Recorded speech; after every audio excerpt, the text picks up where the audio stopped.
Audio Jungle.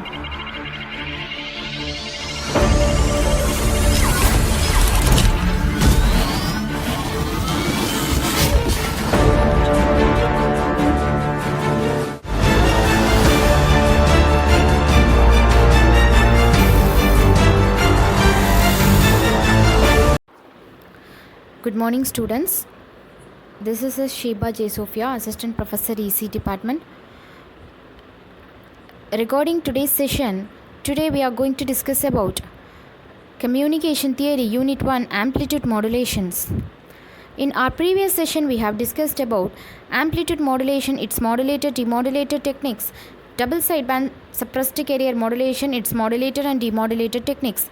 And in this session, we are going to discuss about single sideband and vestigial sideband modulation along with superhead routine receivers. Single sideband modulation. So, here, both normal AM and DSBC signals require a transmission bandwidth equal to twice the bandwidth of the message signal M of t, since either the upper sideband or lower sideband contains the complete information of the message signal. We can observe bandwidth by transmitting only one sideband. The modulation is said to be single sideband modulation. Generation of SSB can be done by using the following methods. First one is the filter method. In this method, a balanced modulator is used to generate a DSBC signal, and the desired sideband signal is then selected by a bandpass filter for transmission. The technique is suitable for message signals with very little frequency content down to DC, and hence does not require shape filter cutoff characteristics. So here in this, since it does not require sharp filter characteristics, the filter can be chosen according to the preference. This is the following spectra of SSB-SC signal using filter method. And second one is the phasing method. A single phase, that is the single sideband signal, is given by SEC of t containing two phase shifts. So by this also efficient SSB signal can be obtained. Moving to the demodulation of SSB signals. Demodulation of SSB signals can be accomplished by using a synchronous detector as used in the demodulation of normal AM and DSBC signals. At receiving end, the bandpass signal is multiplied by a locally generated carrier signal cos 2 pi FCT, which is in synchronism with the transmitted carrier signal. The output of the multiplier is then obtained, which if we suppress the last two terms, we will be finding the original component. By using the low pass filter, we will be obtaining the single sideband. Moving to the vestigial sideband VSB modulation.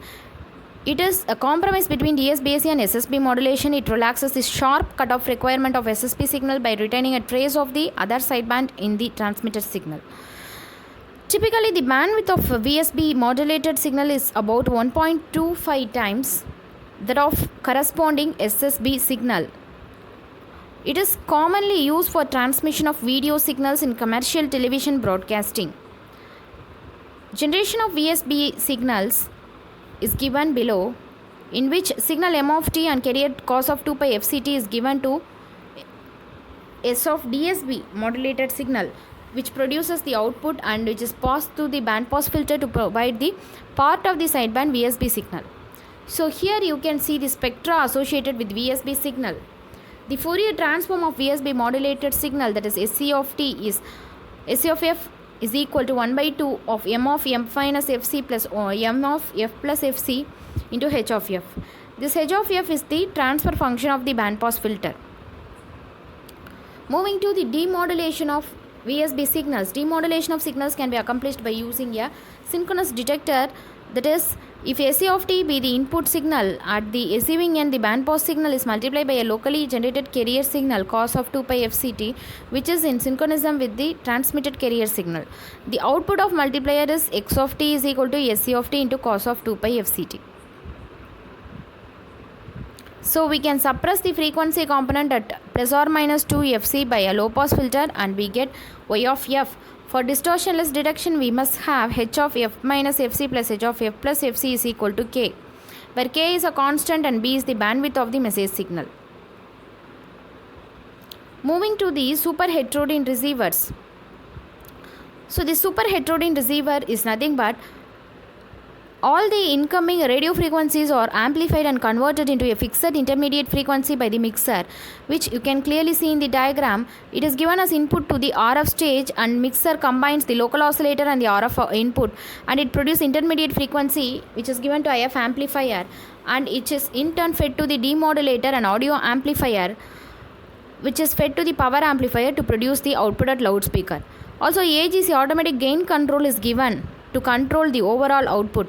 The intermediate frequency of 455 kHz, that is IF, is used in commercial radio receivers, and the intermediate frequency is then demodulated to recover the message signal. So the recovered message signal is passed through the audio amplifier and power amplifier to achieve the desired strength. Moving to the advantage of the super heterodyne receivers, all the incoming carrier frequencies are converted into a fixed frequency. Therefore, all the succeeding stages have to operate on a fixed frequency. Hence, the circuit combines simple with improved performance. When we compare the performance of all these amplitude, frequency and phase modulation, so it has its own advantages and disadvantages. And also when we compare this DSBSC, SSB and VSB, it has its own advantages and disadvantages. So everything is applied in its own application areas. So whether it is a satellite communication or mobile communication, or whether it is a digital communication, binary code conversion, everything has its own advantages and its own disadvantages based on the applications we give. So this is about the SSBSC, its modulation and demodulation method, VSB generation method, and also super heterodyne receivers, and comparison of various AM techniques like DSBSC, SSB and VSB. So regarding this, as I have said, the communication system has its own advantages and disadvantages. So whether we are applying it in a modulating place or demodulating place, based on that, it has many advantages and disadvantages. If we are using it in normal mobile communication means, or radio communication means, when the person whom we use as a receiver is still or in moving condition, so based on that criteria also, it can fix whether to send the data or receive data at a farther distance or nearer distance. So based on the distance which we communicate, these modulation techniques which we implement may vary. For example, if we take the VSB communication modulation, so this VSB modulation is mainly implemented in television signals. So if you see the television signals, it has a incoming signal as both low frequency and high frequency signals. But if you see where this most important feature or most important information of the television signal lies, it is mostly lies in the low frequency region. So I need to suppress the high frequency signal, I need to extract only the low frequency signal. So for doing that purpose and all, I can be going for this VSB modulation, that is vestigial sideband modulation.